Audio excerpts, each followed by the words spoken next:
Hello प्यारे साथियों, नमस्कार। आप सभी का स्वागत किया जाता है हमारे कृष्णा क्लासेज में।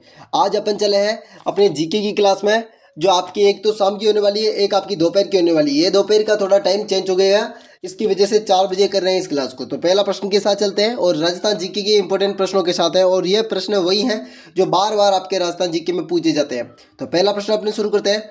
तो पहला प्रश्न है, राजस्थान में मानसून का प्रवेश द्वार जिला है। राजस्थान में मानसून का प्रवेश द्वार जिला, तो जल्दी से बताइए। ऑप्शन नंबर ए है डूंगरपुर, ऑप्शन नंबर बी है बांसवाड़ा, ऑप्शन नंबर सी आपका उदयपुर, ऑप्शन नंबर डी आपका झालावाड़। तो कौन सा हो जाएगा भाई? चार ऑप्शन आपके सामने है, तो पहले ही प्रश्न का राइट आंसर कौन देगा? तो पहले प्रश्न की राइट आंसर की बात करूँ, राजस्थान में मानसून का प्रवेश द्वार, तो आपका बांसवाड़ा राइट आंसर हो जाएगा। ऑप्शन नंबर बी आपका बिल्कुल राइट आंसर है। जिसने भी बी आंसर दिया ना, उसका राइट आंसर है। अगला प्रश्न आपके सामने, आपका दूसरा प्रश्न है। साथ साथ में अपना राइट आंसर कमेंट करते रहे। और बीएसटीसी वाले और सीईटी वाले दोनों ही बच्चे आपने केयरफुली से ध्यान रख लेना। आप सभी के लिए एक अलग अलग ग्रुप बना दिए गए हैं, तो आपको ग्रुप में ज्वाइनिंग कर लेनी है। तो ग्रुप में ज्वाइनिंग करने के लिए आपके ये नंबर है 82906202 और 89। इस नंबर पर आपको मैसेज करके ग्रुप में ज्वाइन हो जाना है, जिसमें किसी प्रकार की आपको अपडेट होगी वो उसमें डाल दी जाएगी। और राजस्थान जी की जो पीडीएफ होती है, इसी में ही डाली जाती है, ठीक है ना। और एलडीसी और जो भी आपने तैयारी कर रहे हो उसका नाम लिखकर इस नंबर पर शेयर करना, ठीक है ना। राजस्थान कांस्टेबल या एलडीसी। तो राजस्थान का तालाबों का शहर किसे कहते हैं? तो ऑप्शन नंबर है भीलवाड़ा, ऑप्शन नंबर बी है अजमेर, ऑप्शन नंबर सी आपका भरतपुर, ऑप्शन नंबर डी आपका धौलपुर। तो राजस्थान का तालाबों का शहर, तालाब का शहर किसे कहते हैं भाई? जल्दी से बता दीजिए। दूसरे प्रश्न का राइट आंसर, तो आपका राइट आंसर हो जाएगा ऑप्शन नंबर है भीलवाड़ा। कौन सा वाड़ा? तो भीलवाड़ा हो जाएगा। अगला प्रश्न आपके सामने, आपका तीसरा प्रश्न है, थार का मरुस्थल राजस्थान के संपूर्ण कितने प्रतिशत है? जो थार का मरुस्थल है राजस्थान में संपूर्ण कितना प्रतिशत है? ऑप्शन नंबर है 50, ऑप्शन नंबर बी है 55, ऑप्शन नंबर सी है 60, ऑप्शन नंबर डी है 65। जल्दी से बता दीजिए तीसरे ही प्रश्न का राइट आंसर। तो राइट आंसर की बात करूँ तीसरे प्रश्न की, तो 60 हो जाएगा। 60। तो आपको देखो, जनसंख्या की दृष्टि से सबसे बड़ा जिला है जयपुर, और आपका क्षेत्रफल से है जैसलमेर, ठीक है ना। आपको दोनों ही प्रश्न याद रखना है। अगला प्रश्न आपके सामने, आपका चौथा प्रश्न है, सोमेश्वर की नाल राजस्थान के किस जिले में? सोमेश्वर की नाल, तो ऑप्शन नंबर है उदयपुर, ऑप्शन नंबर बी है पाली, ऑप्शन नंबर सी आपका जालोर, ऑप्शन नंबर डी आपका नागौर। तो सोमेश्वर की नाल राजस्थान के किस जिले में हो जाएगी? जल्दी से बता दीजिए चौथे ही प्रश्न का राइट आंसर। तो राइट आंसर की बात करूँ तो ऑप्शन नंबर बी आंसर होने वाला पाली।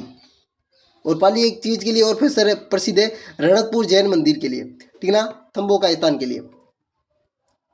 अगला प्रश्न आपके सामने, आपका पांचवा प्रश्न, अर्ध शुष्क प्रदेश का प्रतिनिधित्व नगर है। अर्ध शुष्क प्रदेश है, उसका प्रतिनिधित्व नगर कौन सा हो जाएगा? ऑप्शन नंबर है नागौर, ऑप्शन नंबर बी है जालोर, ऑप्शन नंबर सी आपका अजमेर, ऑप्शन नंबर डी आपका जयपुर। तो जल्दी से बता दीजिए अर्ध शुष्क प्रदेश का प्रतिनिधित्व नगर, तो आपका जालोर हो जाएगा। B answer correct answer. कौन सा? तो जालोर। अगला प्रश्न आपके सामने, आपका छठा प्रश्न, माही नदी की कुल लंबाई कितनी है राजस्थान में? बता दीजिए। ऑप्शन नंबर है 105, ऑप्शन नंबर बी है 121, option number C 171, option number D है 125। तो इसमें माही नदी के बारे में बताना, माही नदी की कुल लंबाई कितनी है। इस प्रश्न को आप जल्दी से आंसर दे दीजिए बिल्कुल। तो इसकी कुल लंबाई हो जाएगी 171, बिल्कुल सी आंसर राइट आंसर है। जिसने भी सी आंसर दिया ना, वो राइट आंसर है। और माही नदी है डूंगरपुर बांसवाड़ा से अपने त्रिवेणी संगम होता है, आपको बताओ 100 माही जाकम का, ठीक है ना। आपको ये बताइए रखना है।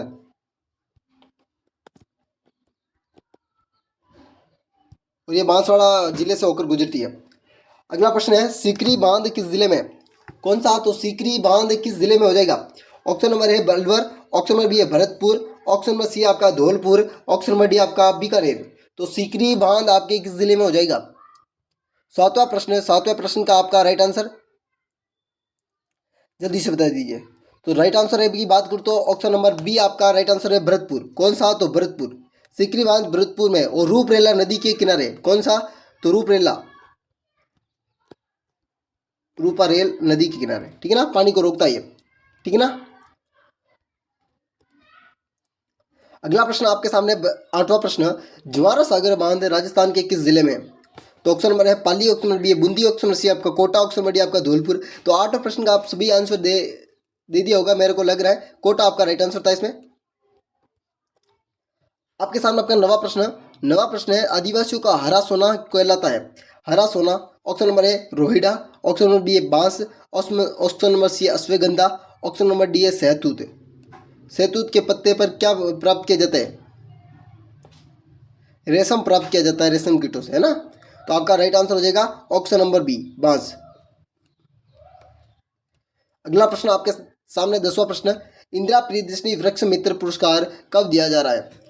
कब से दिया जा रहा है? Option number A 1983, option number B है 1984, ऑप्शन नंबर सी है 1985, ऑप्शन नंबर डी है 1986। और आपको जो भी यह लाइव सेशन में जो भी प्रश्न होते हैं उसका पूरा संपूर्ण निचोड़ लेके आते हैं अपना, ठीक ना। तो 10वें प्रश्न का right answer option number D होगा 1986। आपके सामने 11वां प्रश्न, राजस्थान में नमक विभाग का मुख्यालय है। राजस्थान में नमक विभाग का मुख्यालय कहाँ पर है भाई? ऑप्शन नंबर है भरतपुर, ऑप्शन नंबर बी है जयपुर, ऑप्शन नंबर सी आपका जोधपुर, ऑप्शन नंबर डी आपका नागौर। राजस्थान में नमक विभाग का, जल्दी से बता दिए। तो हो जाएगा जयपुर। कौन सा? तो जयपुर। आपको पता साल्टा परियोजना किस जिले में है? साल्टा, जल्दी से बता दीजिए। तो जोधपुर फलोदी, ठीक ना। आपको यह ध्यान रखना।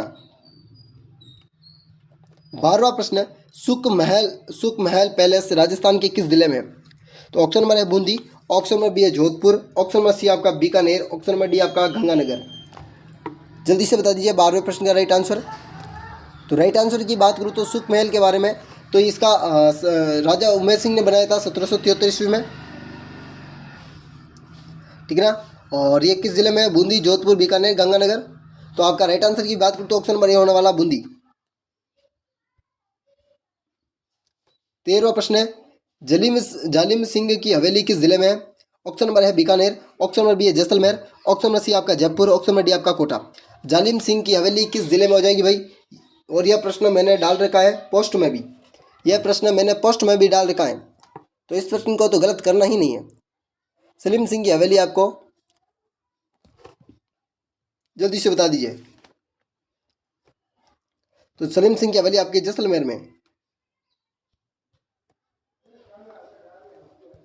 आपके सामने आपका 14वां प्रश्न है, विवाह का गीत नहीं है। विवाह का गीत नहीं है, आपसे संबंधित रस्म से संबंधित एक प्रश्न पूछा जाता है और एक आभूषण से। ये दो प्रश्न तो फिक्स है आपके। सगाई, जुआ-जुई, बिंदोली और सुवटिया। तो को सगाई होती है, जुआ-जुई होती है, बिंदोली होती है, पर ये सुवटिया ना, ये नहीं होता है। तो आपका राइट आंसर डी होगा। अगला प्रश्न आपके सामने आपका 15वां प्रश्न, रमजान खान रंगीले किस घराने के थे? तो ऑप्शन नंबर है जोधपुर से संबंधित है, या बीकानेर से, या मेवाती से, या जयपुर से। रमजान खान रंगीले किस घराने से संबंधित थे? 15वां प्रश्न आपके सामने, जल्दी से आंसर दे दीजिए। तो आपका राइट आंसर हो जाएगा जयपुर। कौन सा? तो जयपुर हो जाएगा। अगला प्रश्न, मनुस्मृति में दुर्गों के प्रकार बताए गए हैं। ऑप्शन नंबर है 5, ऑप्शन नंबर बी है 6, ऑप्शन नंबर सी है 8, ऑप्शन नंबर डी है 9। तो मनुस्मृति में कितने बताए गए हैं? जल्दी से। तो आपका right answer option number B हो जाएगा 6। कितने? Option number B 6। तो कौन कौन से थे? धनु दुर्ग, माही दुर्ग, जल दुर्ग, वृक्ष दुर्ग, नर्ग दुर्ग और एक गिरि दुर्ग, ठीक है ना। अगला प्रश्न आपके सामने 17वां प्रश्न, मेहरानगढ़ दुर्ग का निर्माण कब करवाया गया? तो 1455, 1459, 1461, 1463। राव जोधे द्वारा 1459 में। बी। आपके सामने 18वां प्रश्न है, खंभों की नगरी कहलाती है। मैंने अभी बताया था इस प्रश्न को अभी बताया था। पाली, बीकानेर, जयपुर और धौलपुर। तो पाली आपका राइट आंसर था। आपके सामने 19वां प्रश्न है, बुझे हुए हल्के रंगों का प्रयोग पारदर्शी वेशभूषा किस शैली में अपनाई गई है? जैसलमेर में, नागौर में, किशनगढ़ में, जोधपुर में। 19वें प्रश्न का राइट आंसर आपका नागौर हो जाएगा। आज का अंतिमवां प्रश्न, घूमर के कितने प्रकार होते हैं? घूमर के कितने प्रकार प्रचलित है? 2, 3, 4, 5। तो घूमर नृत्य के आपके 3 प्रकार प्रचलित है, ठीक है ना। तो आप सभी को पता करना, आपके जो 20 प्रश्न मैंने पूछे थे, 20 में से आपको कितने प्रश्न राइट हो रहे हैं ये आप सभी को कमेंट कर लेना है। और 20 में से आपको कितने नंबर मिलने चाहिए?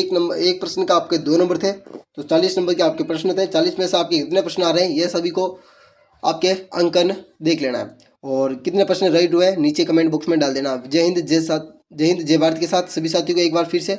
और शाम को 8 बजे आपकी लाइव क्लास होगी, उसमें आप सभी उपस्थित रहना। चलते हैं अगले वीडियो में, मिलते हैं फिर से। अलविदा, जय हिंद जय भारत के साथ।